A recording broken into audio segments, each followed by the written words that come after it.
Kapuri-puri ka at dapat na pasalamatan.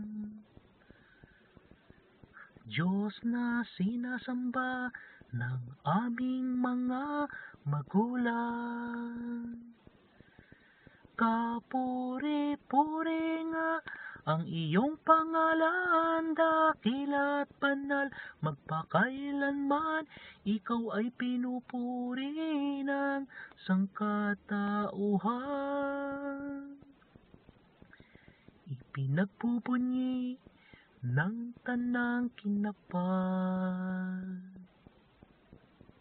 Si Adan ay tao na iyong nilikha, asawa ng si Eva, ikaw ang gumawa, at ibinigay mong katuwang sa paggawa.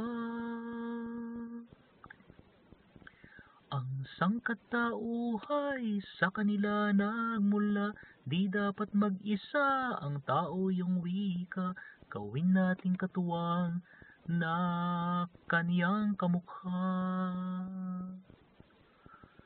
Ang pag-aasawang pinasok ko ngayon, di udyok ng nasa Diyos na Panginoon, tunay na matapat ang aking nilalayon.